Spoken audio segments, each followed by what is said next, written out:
Hi, everybody. So, the great thing about the fact that our event with Lesa Cline-Ransome and James Ransom got postponed by a week is we get to do one more book by them before we get to meet them, which I'm very happy about. So, the book I'm going to read you today is called Just a Lucky So-and-So, the story of Louis Armstrong. And you can see here, just like the others, it's written by Lesa Cline-Ransome and illustrated by James Ransom. So remember how we said they like to write a lot of biographies, and they write biographies particularly about African Americans. So this is a biography. That means what? It's the true story of someone's life, right? So it's the story of Louis Armstrong, who was a very famous jazz musician. Have you ever heard that song, What a Wonderful World? I'm going to place a link to that in this week's Google Classroom so you can hear him sing that, because I think when you hear that song, you'll know who he is. So this is the story of his life.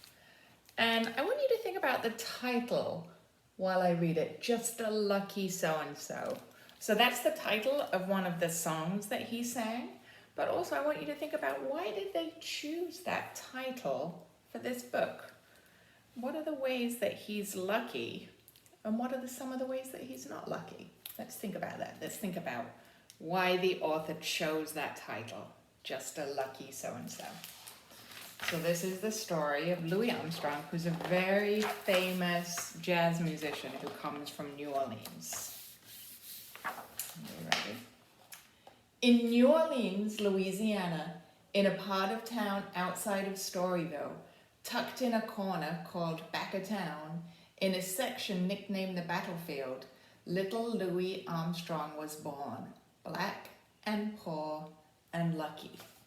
And these are some quotes from him. He says, "My whole life has been happiness." So he was born during the time of segregation. On the corner of Perdido and Liberty, little Louis lived in one room with no lights and no running water. But it was home to him and his sister, Mama Lucy, and his mama, Mayanne. There's little Louis Armstrong. He was the grandson of slaves. So that means this is after slavery, but it's during segregation. So his grandparents were slaves, but he is living in a time now of segregation.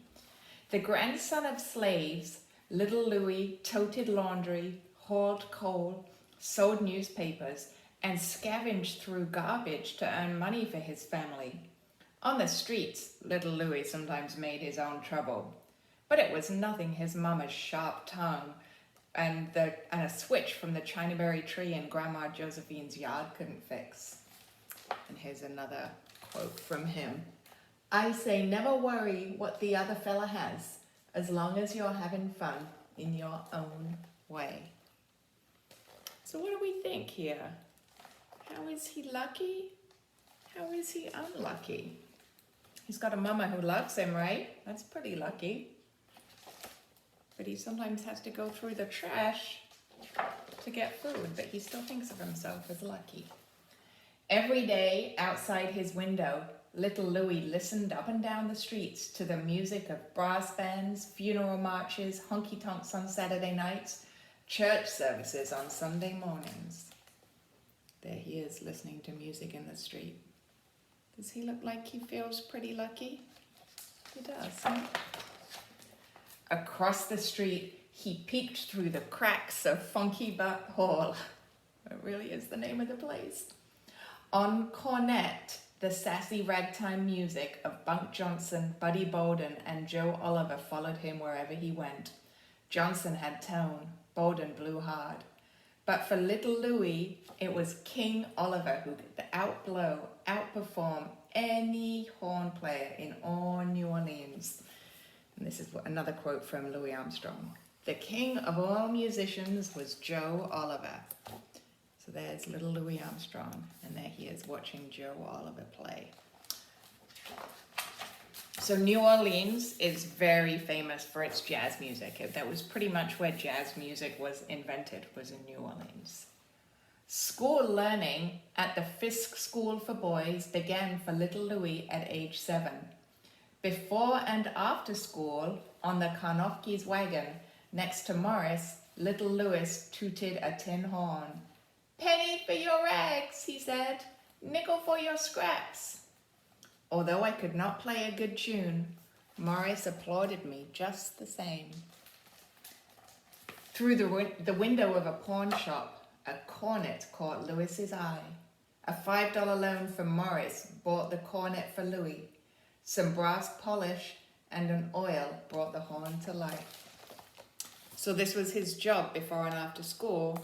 There was this man here, Karnofsky, who's a Jewish man, who helped him. He let little Louis work on this cart with him where they would sell secondhand goods. And he lent him some money to buy his very first instrument. Lucky? Pretty lucky, right? Down Rampart Street, 4 boys harmonized My Brazilian Beauty. Little Mac on drums, Big Nose Sydney on bass, redhead Happy Bolton as baritone, and the gravelly tenor of Little Louis, the boy with a smile so wide open, kids called him Satchel Mouth. So that was Louis Armstrong's nickname, Satchel Mouth. They called him Satchmo for short. So a satchel is kind of a big bag. So they said his mouth would open so wide when he sang, it was like a satchel. So they called him Satchel Mouth. New Year's Eve in New Orleans was all music, fireworks, and midnight shots fired in celebration. Little Louis joined in with his stepfather's gun. All his scrapes with the law added up.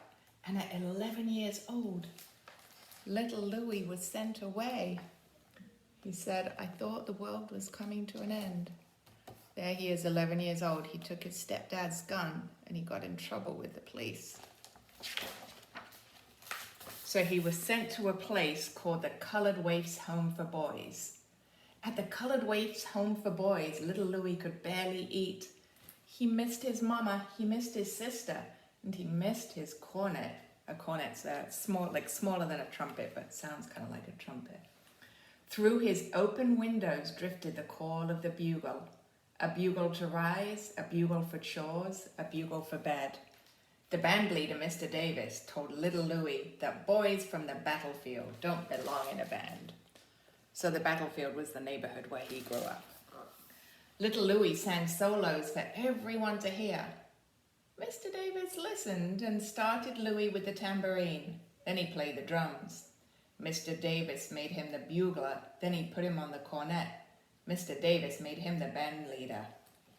Me and music got married at that home.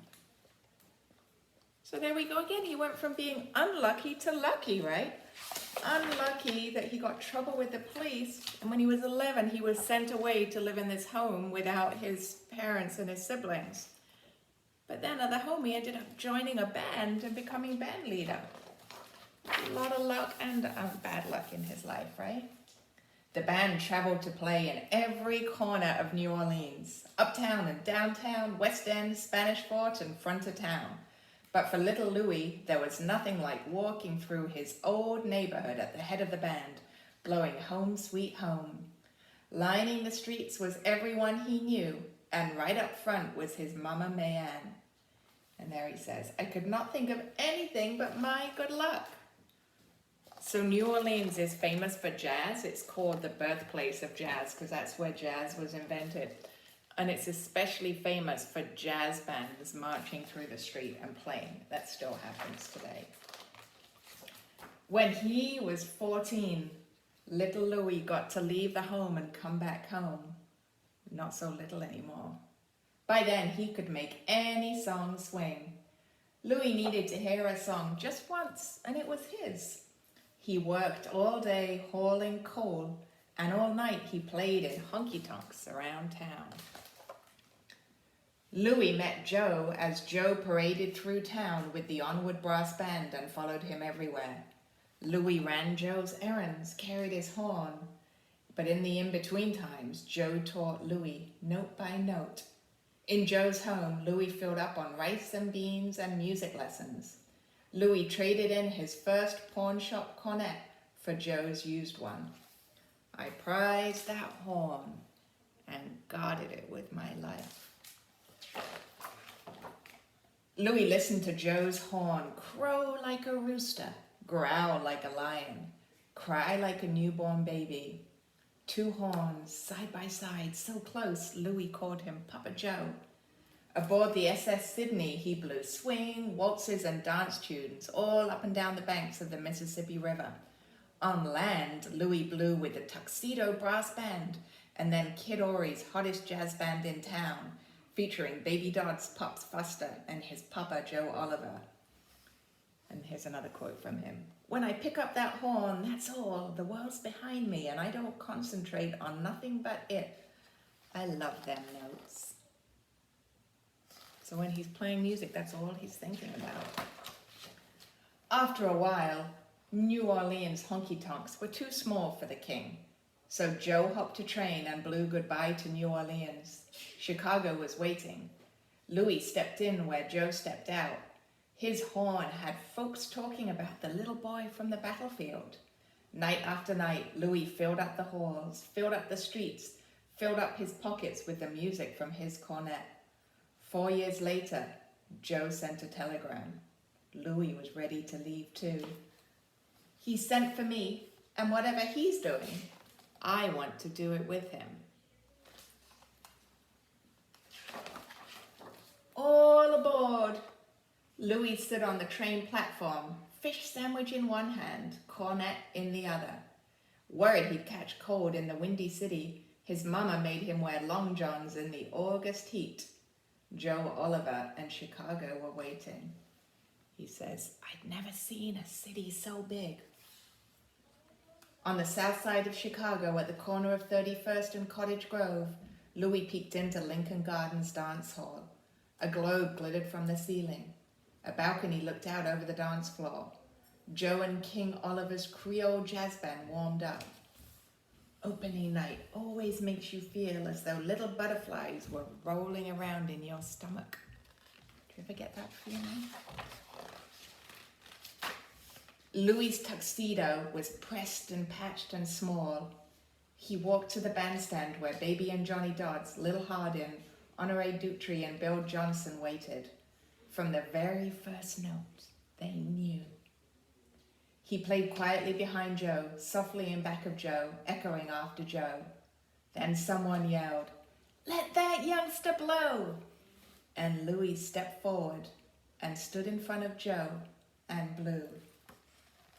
My boyhood dream had come true at last.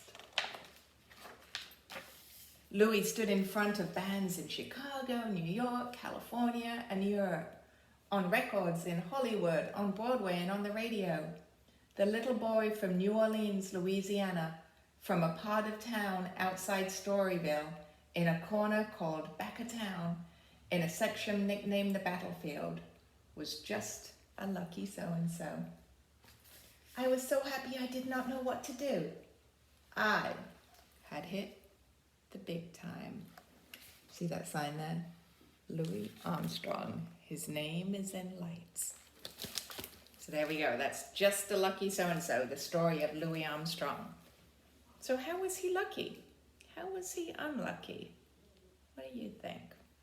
All right, and don't forget to click on the link so you can hear him. You can hear what he sounds like when he plays the trumpet and what he sounds like when he sings too. Thanks for listening.